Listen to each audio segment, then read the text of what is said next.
வாழ்ந்த மனைவியை கணவனே காரில் கடத்தி சென்ற சிசிடிவி காட்சிகள் வெளியாகி பரபரப்பை ஏற்படுத்தியுள்ளது. மனைவி பெயரில் உள்ள சொத்தை எழுதி வாங்க திட்டமிட்டு கடத்தலில் ஈடுபட்டதாக கூறப்படும் சம்பவத்தின் பின்னணி என்ன?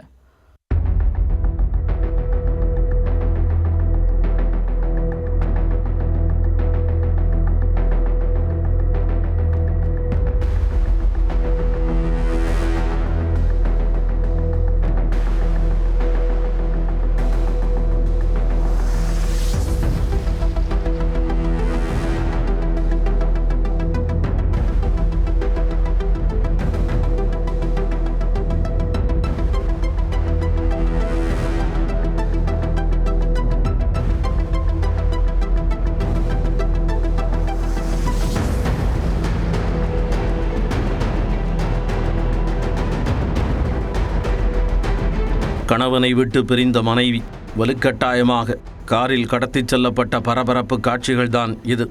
வேறொரு ஆணுடன் தகாத உறவில் பழகியதுடன் அந்த நபரின் சகோதரருக்கு மகளை திருமணம் செய்து வைத்த மனைவியை அவரது கணவர் என்ன செய்தார்?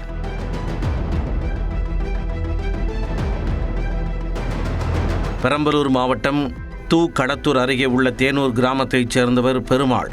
இவரது மனைவி செல்வராணி. இவர்களுக்கு 2 மகள்கள் மற்றும் ஒரு மகன் உள்ளனர். கடந்த 20 ஆண்டுகளுக்கு மேலாக பெருமாள் மாலத்தீவில் வேலை செய்து வர செல்வராணிக்கும் வயலப்பாடியைச் சேர்ந்த கலிய பெருமாள் என்பவருக்கும் தகாத உறவு ஏற்பட்டதாக கூறப்படுகிறது. சொந்த ஊர் திரும்பிய பெருமாளுக்கு மனைவியின் அந்த இரகசிய பழக்கம் தெரியவர கடுமையாக கண்டித்துள்ளார். இதனால் செல்வராணி கணவரை விட்டு பிரிந்து தனது இளைய மகள் கீர்த்தனாவுடன் வசித்து வந்துள்ளார். மேலும் செல்வராணி தனது மகள் கீர்த்தனாவை கள்ளக்காதலன் கலிய பெருமாளின் தம்பி மகேஷ்குமாருக்கு திருமணம் செய்து கொடுத்ததாகவும் கூறப்படுகிறது. வேறொருவருடன் தகாத உறவு வைத்ததோடு அந்த நபரின் தம்பிக்கு மகளை திருமணம் செய்து கொடுத்ததால் மனைவி மீது பெருமாள் கடுமாத்திரத்தில் இருந்து வந்ததாக கூறப்படுகிறது. இது ஒருபுறம் இருக்க, பெரம்பலூர் அருகே உள்ள சிறுவாச்சூரில் பெருமாள் வாங்கிய வீட்டுமனை ஒன்று செல்வராணியின் பெயரில் இருந்ததால் அதனை தன் பெயருக்கு மாற்றித் தருமாறு கேட்டுள்ளார். அதற்கு செல்வராணி மறுப்பு தெரிவிக்கவே பிரச்சனை இன்னும் பெரிதானது. இனியும் அமைதியாக சென்றால் தன்னை ஏமாற்றி விடுவார்கள் என நினைத்து மகள் கீர்த்தனாவின் வீட்டில் இருந்த மனைவியை பெருமாள் தனது நண்பர்களுடன் சேர்ந்து காரில் வலுக்கட்டாயமாக கடத்திச் சென்றுள்ளார்.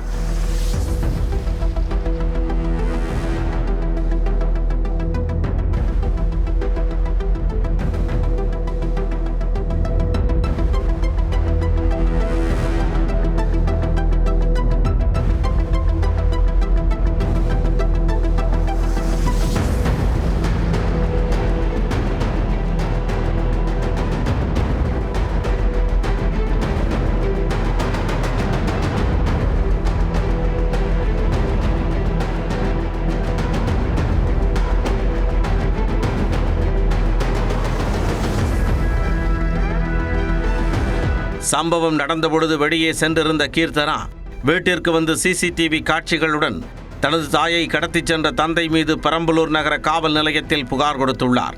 புகாரின் பேரில் விசாரணையை தொடங்கிய போலீசார் மனைவி செல்வராணியை காரில் கடத்திய பெருமாளை தேடி வருகின்றனர். சொத்தை மிரட்டி எழுதி வாங்க மனைவியை திட்டமிட்டு கடத்திச் சென்றாரா என்பன உள்ளிட்ட பல்வேறு கோணங்களில் விசாரித்து வருகின்றனர். செல்வராணி மீட்கப்பட்டால் கடத்தல் சம்பவத்தின் முழு பின்னணியும் தெரியவரும்.